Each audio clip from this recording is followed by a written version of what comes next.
시청자 여러분 안녕하세요. 경제지식과 문화정보를 전해드리며 여러분의 오전 시간을 책임지는 방송 유민영의 경제돋보기, 저는 진행을 맡은 앵커 유민영입니다.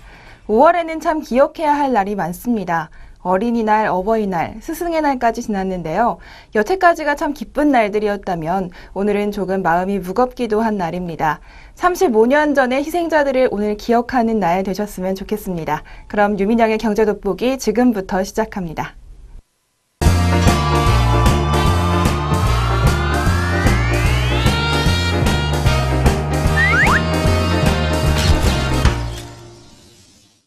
최신 경제 이슈를 빠르고 깊게 들여다보는 시간, 동향돋보기 시간입니다.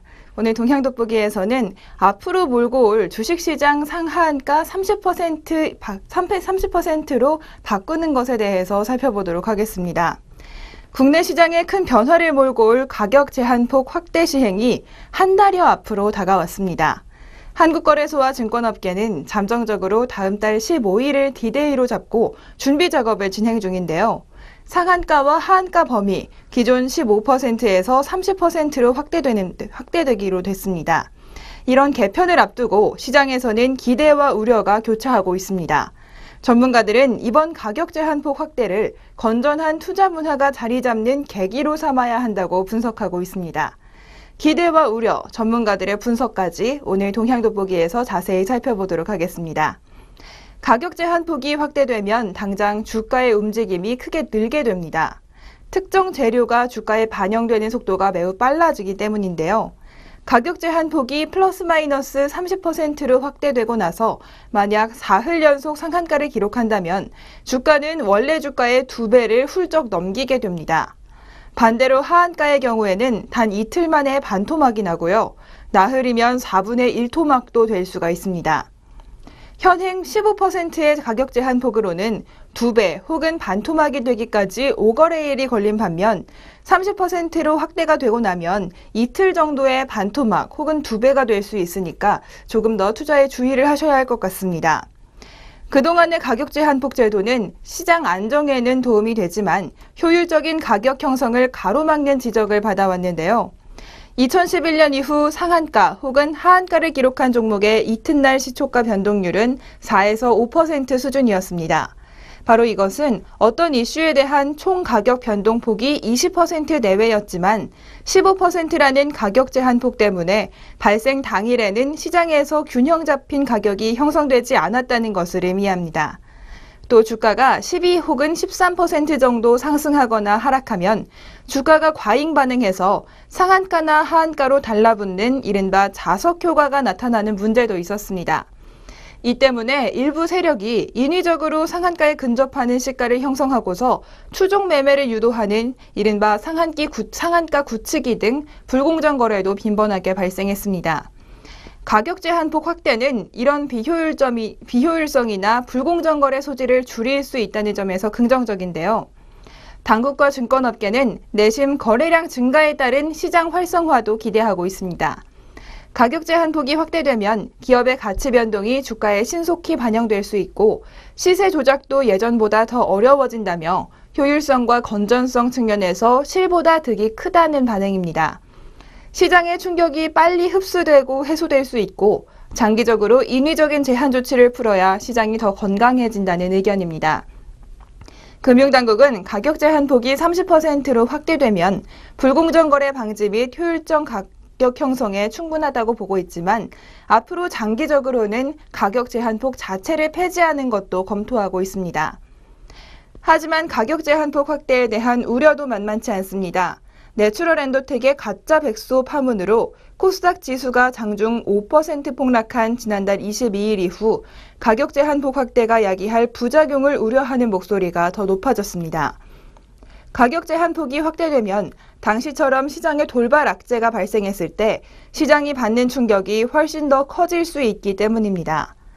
투자자가 시장에 노출된 정보를 제대로 인식하고 평가하지 못한 상태에서 급격히 변동성이 확대될 수 있기 때문에 투자자 보호 차원에서도 위험 요소가 있습니다. 특히 변동성이 심한 코스닥과 중소형주 투자 비중이 높은 개인 투자자들의 피해가 우려되는데요.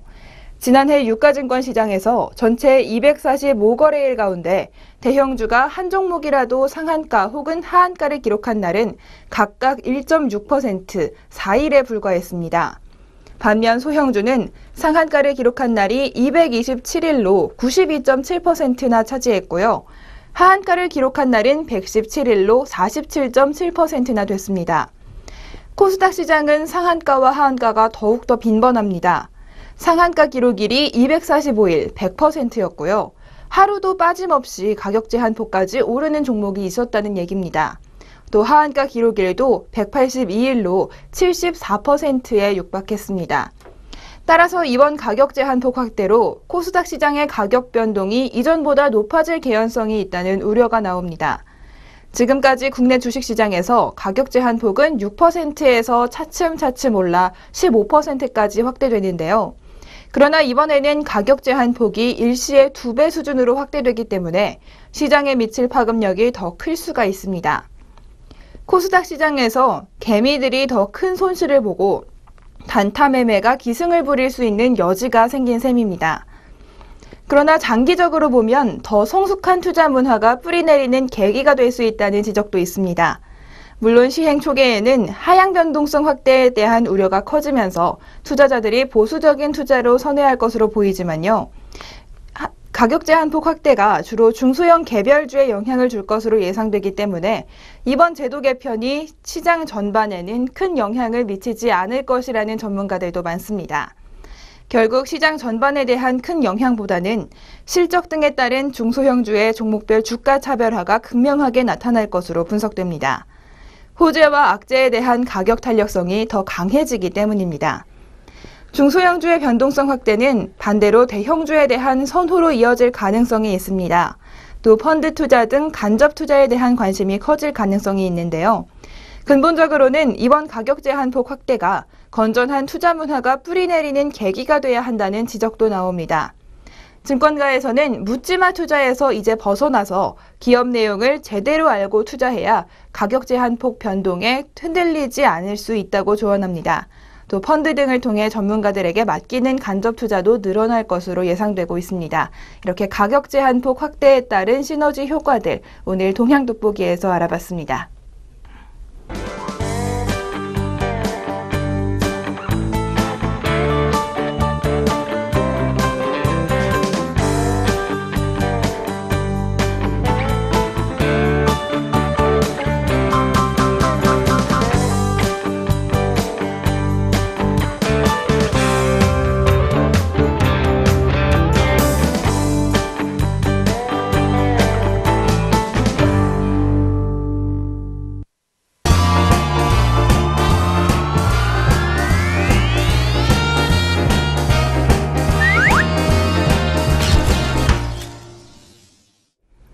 이번 순서는 아리송한 단어 확실하게 잡아가는 시간, 용어 돋보기 시간입니다.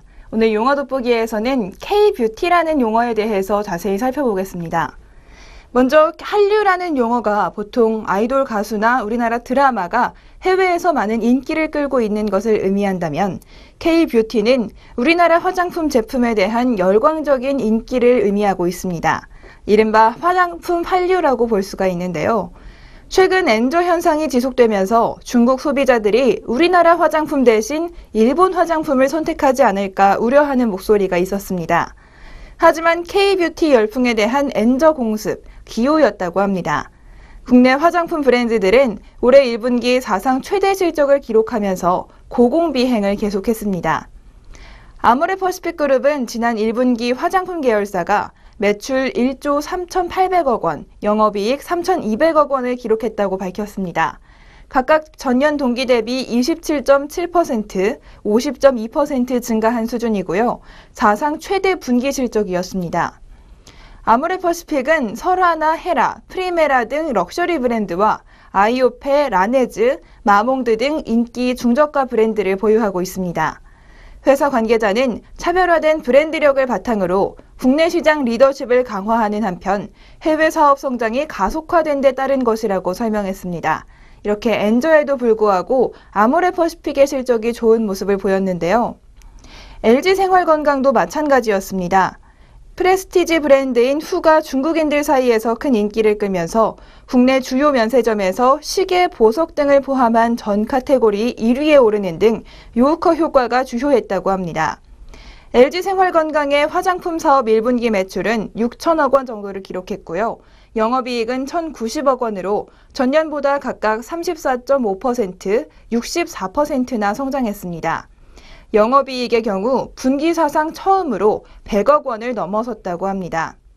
두 회사 모두 중국인 관광객들의 힘이 컸는데요.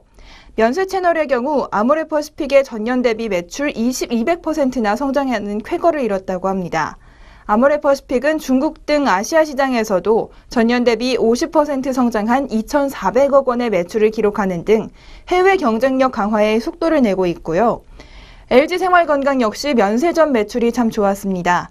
전체 면세점 매출은 전년 동기 대비 301% 성장한 1,509억 원을 기록하기도 했습니다. 올해 들어서 100엔당 원화값이 800원에 접어드는 등 엔저 현상이 지속되면서 일각에서는 중국 관광객의 일본행을 전망하기도 했었는데요. 일본 뷰티와 면세 브랜드도 탄탄하기 때문에 강력한 경쟁자가 되지 않을까 우려했습니다. 일본으로의 중국인 방문자 수가 늘고 일본 정부에서도 중국인 대상 비자 발급을 완화하는 등 중국 관광객 유치에 적극 나섰기 때문입니다. 그러나 대부분의 전문가들은 국내 브랜드의 지속 성장을 예상했고 그 예상이 들어맞고 있습니다. 중국 인바운드 관광객의 일본행은 우려할 만한 수준이 아니라며 1월에서 3월까지 대한민국 화장품 수입액은 증가폭을 키워나가고 있고 한국 화장품에 대한 중국인의 선호도는 계속해서 높아지는 상황이라는 분석이 지배적입니다. 업계에서도 과도한 위기감을 느낄 필요는 없다고 분석하고 있는데요. 뷰티업계 관계자는 중국인들이 선호하는 한국 화장품 브랜드를 보면 가격보다 품질에 초점을 맞춘 고가 제품이 상당수를 차지한다고 합니다. 우리나라 제품이 가격이 싸서 좋아하는 것이 아니라는 의미입니다. 엔저로 일본을 찾는 중국인들이 늘고 일본 브랜드의 가격 경쟁력이 높아졌다고 해도 여전히 중국인들은 한국 브랜드의 품질과 이미지에 매력을 느끼고 있다는 평가가 많습니다. 실제로 올해 1분기 중국의 대한국 화장품 수입액은 전년 동기 대비 335%나 증가했습니다. 일본 화장품 수입액 증가율 81%를 큰 폭으로 상회하는 모습이었습니다. 또 2월과 3월 중국인 일본 입국자 수가 전년 대비 159%, 80% 정도 뛰었지만 같은 기간 중국의 한국 화장품 수입액은 더 많이 늘었습니다. 2000%, 200% 정도 이렇게 굉장히 급속도로 늘고 있는 모습을 보여주고 있습니다. 지금까지 용어 돋보기에서 K-뷰티라는 용어와 함께 엔저 공습에도 살아남는 우리나라 화장품들의 인기를 살펴봤습니다.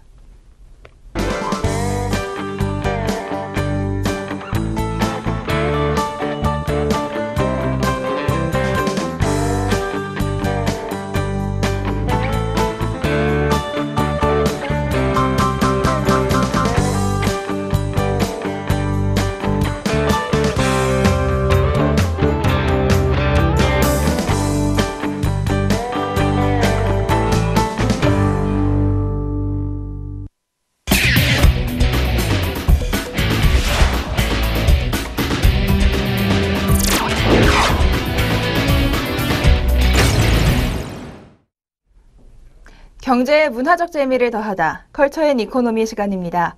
오늘은 경제와 문화가 만나는 분야, 바로 광고에 대해서 알아보는 월요일입니다. 최근 기상청이 발표한 5월에서 7월 기상 전망을 보시면 올해 여름은 예년보다 무덥고 비가 참 많이 내릴 것으로 보이고요. 또 굉장히 치열하게 여름 마케팅도 나설 것으로 보이고 있습니다.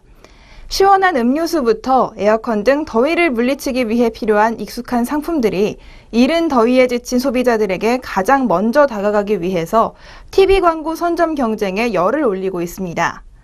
더워지는 날씨에 가장 먼저 생각나는 것은 시원한 음료수죠.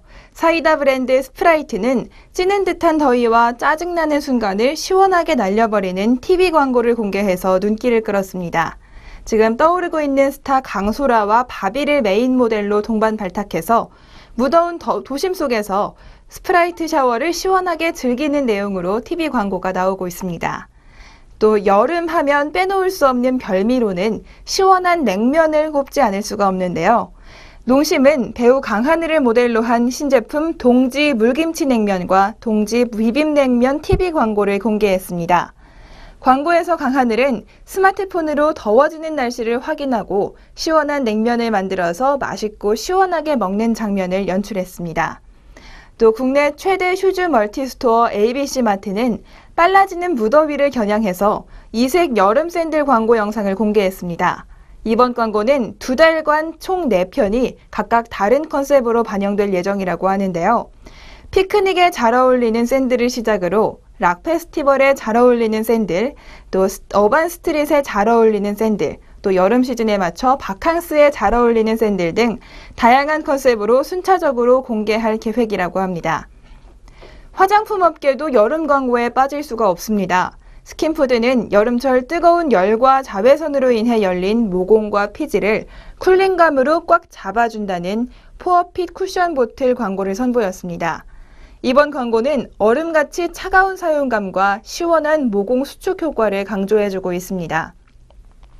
삼성전자도 여름 광고 마케팅에 가세했는데요.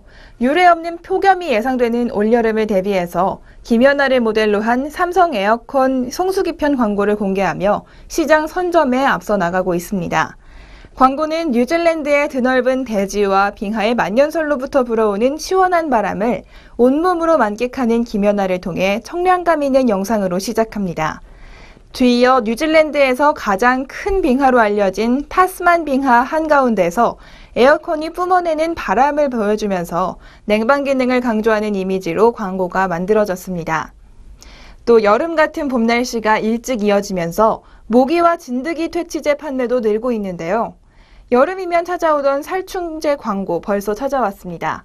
henkel 홈케어 코리아의 홈매트는 11년간 전속 모델로 활동해온 배우 유호정과 신제품 콤팩 알파 오토 TV 광고를 공개했습니다. 새로운 살충 성분인 트란스플로스린을 사용해서 더 빠르고 강력한 살충 효과를 볼 수 있다는 점을 강조하고 있습니다. 이렇게 여름철에나 볼 수 있는 광고가 5월 중순인 지금부터 천천히 나오고 있는데요. 정말 유례없는 폭염 상황에서 우리 유통업계들, 광고업계들도 발빠르게 움직이고 있습니다. 지금까지 컬처 앤 이코노미 시간에서 광고업계의 상황 살펴봤습니다.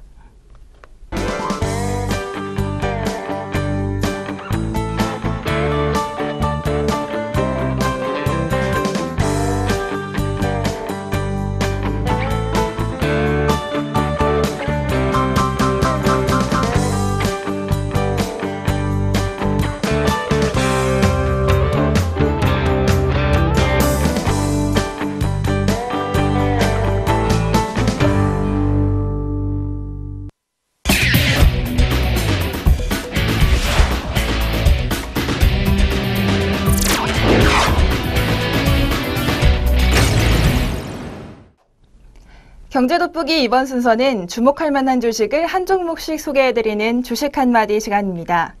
오늘 주식 한마디에서는 NC소프트에 대해서 자세히 알아보겠습니다. 먼저 NC소프트의 1분기 실적, 매출액은 1,800억 원 정도를 기록했습니다. 전년 대비 6% 정도 늘어났고요. 전분기 대비해서는 20% 정도 줄었습니다. 특히 리니지 아이템 매출 감소가 전분기 대비 32%나 됐고요. 리니지2의 경우에는 43% 줄었습니다. 하지만 블레이드 소울의 대만 매출 증가로 전년 대비 39% 늘어나는 모습도 보여줬고요. 길드워2의 200억 원 매출로 아이템 매출은 거의 유지되는 상황을 보여줬습니다. 고마진의 리니지 1, 2 아이템 매출, 그리고 해외에서의 블레이드 소울 로열티 감소로 영업이익은 전분기 대비 400억 원 정도 감소했고 증권사들의 컨센서스 대비해서도 하회하는 모습을 보였습니다. 하지만 2분기 및 향후 전망을 해본다면 조금 이야기가 달라집니다. 실적에 가장 큰 영향을 주고 있는 리니지 아이템 이벤트가 2분기부터 다시 본격화될 예정이기 때문입니다. 따라서 신작이 없고 또 비수기임에도 불구하고 2분기 매출과 영업이익은 개선될 것으로 예상되고 있습니다. 먼저 하반기 국내와 중국의 텐센트에서 상용화될 예정인 신작 게임 MXM의 최근 반응이 호평을 받고 있습니다. 기존의 게임인 리니지와 아이온, 블레이드 소울의 캐릭터 활용을 통해서 친숙함과 그리고 리그 오브 레전드와 유사하면서도 차별화된 게임 방법이 호평을 얻고 있다고 합니다. 그리고 길드워2의 경우에는 북미와 유럽에서 안정적인 매출이 발생 중입니다. 그래서 하반기 확장팩 출시를 통해 일정 수준 이상 실적 추가 가능성이 높아지고 있습니다.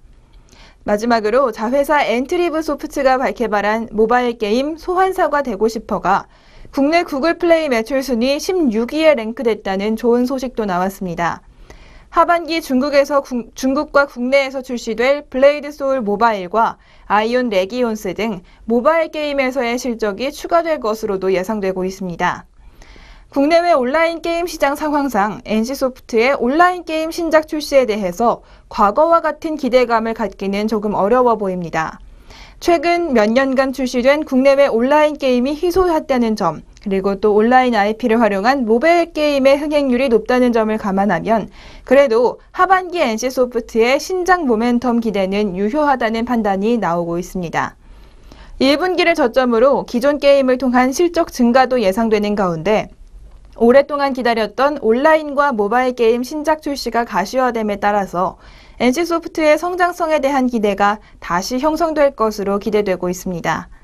또 지난해 높아진 NC소프트의 배당 성향 그리고 배당 수익률은 저금리 시대의 투자 매력도를 더욱 부각시키게 되는 계기가 될 것으로 보여지고 있습니다. 지금까지 NC소프트에 대해서 자세히 살펴봤습니다.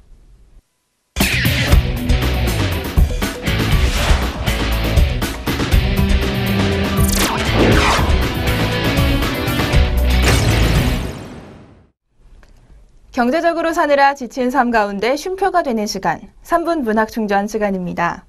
오늘 준비한 시는 황동규 시인의 봄날에라는 시입니다. 날씨가 너무 빨리 따뜻해져서 이제 봄날도 얼마 남지가 않았습니다.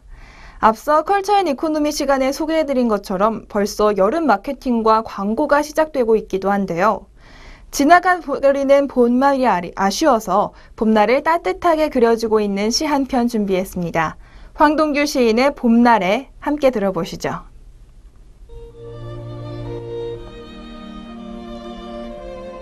봄날에 황동규. 이제 너와 헤어지는 건 강물이 풀림과 같지 않으랴. 어두운 한겨울에 눈이 그치고 봄날에 2월달에 물이 솟을째 너와 나 사이의 언짢음도 즐거움도 이제 새로 반짝이리 봄 강물같이. 사랑하는 사람과의 싸움은 칼로 물베기라는 말도 있습니다. 시인은 이 속담을 조금 더 따뜻한 모습으로 바라본 것 같습니다. 너와 나 사이의 언짢음이 봄날에 강물이 풀리듯 다 풀리고 또 새로 반짝일 것이라고 말하고 있습니다. 옆에 있는 사람과 조금 언짢은 일이 있을 때 하룻밤 지나고 생각해보면 별거 아니었다는 생각이 들 때가 종종 있습니다. 봄 강물처럼 언짢음을 녹이고 따뜻하게 반짝반짝한 모습으로 함께 나가는 시간 되셨으면 좋겠습니다.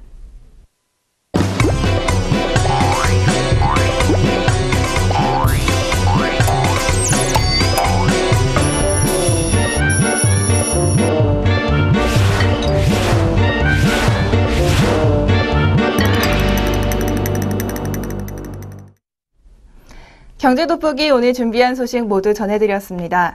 날씨가 따뜻해지면서 전국에서 축제가 참 많이 열린다고 하는데요. 지난 주말에도 많은 축제 다녀오신 분들 많으실 것 같습니다.